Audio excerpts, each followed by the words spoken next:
Hi, I'm Bill Hayden. This is a video just to introduce me to you. If you are watching this, then you are probably about to start a semester in a course that I am about to teach. It's important that anytime you consume information that you consider the source. So this will be your first opportunity to get a sense of what the source will be for this semester. To begin with, my wife and I have been married for just shy of 30 years. We have 5 children ranging in age from 25 to 14. You see them here. When we're not in COVID times, my wife, my family, and I enjoy traveling. Our most recent family trip was to Paris, as you may be able to guess from this picture here. It's too predictable for someone who teaches to say their hobby is reading, but I do love my books.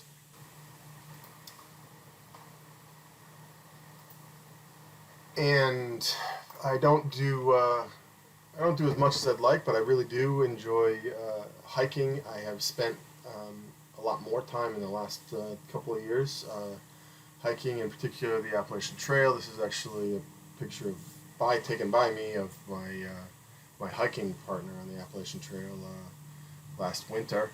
I really enjoy. My favorite thing to do is kayak, although I don't do it nearly as much as I would like. And something I actually end up doing a lot more than I actually enjoy is I run.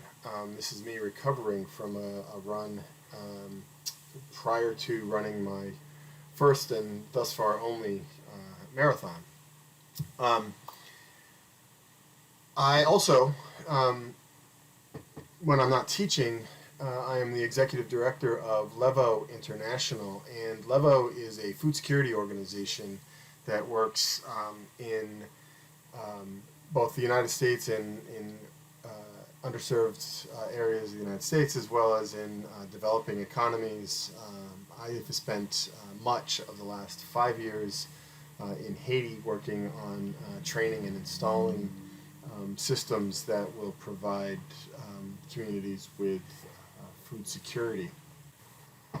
So speaking of my day job, I am an historian by training and by temperament, but my career has not been an academic one. I'm going to talk in a second about my philosophy and whatnot, but it's important to recognize that I come at this subject, I come at teaching from the standpoint of a professional, non-academic, and so I've worked in Fortune 500 companies. I spent most of my career as a business strategy consultant, working both with those large organizations as well as small companies and startups. I've worked with everything from sort of mom and pop retail stuff like fitness centers to space launch, literally space launch companies. So done all kinds of things in the for-profit world. I've done consulting to nonprofits, religious institutions, and so I come at this subject with that mind. I have used history to serve my professional objectives in innumerable ways. So I'll be sharing some of that over the course of the semester, and I encourage you to push me on that a little bit. How does this approach help me in my career, whatever that career may end up being? So I came to teaching. I've taught in various settings off and on for 30 years, but the reason that I teach is that I want you to be successful. Nothing gives me more satisfaction than seeing one of my students achieve an objective, whether that's inside or outside of class. Right? I teach subjects at the University of Hartford that are not required for anybody's major. Rather, these classes in interdisciplinary studies, they fall into that gen ed type of requirement. And I'm not going to rant here about the decline of humanities. I'll save that rant for some other time. But I do want to stress at the start that the reason that I teach is in part because I'm convinced that the humanities are more valuable than ever before in American life, and that they apply to everybody's life in America.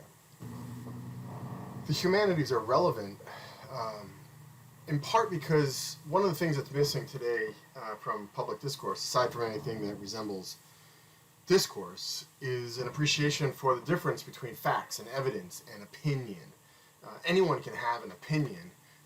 In this country, your right to hold an opinion is protected by law, but it doesn't mean that your opinions can't be wrong. You are entitled to have racist opinions, for example. You are even entitled to share them. But if you hold racist opinions, your opinions are wrong, right? Most of us can agree on this anyway. Unfortunately, I believe too many people fall back on "it's just my opinion" in an effort to avoid being held to account for their opinions, regardless of how right or wrong they might be. So in my courses, I want to move people from having opinions to having justified beliefs. The difference between an opinion and a justified belief is the use of evidence.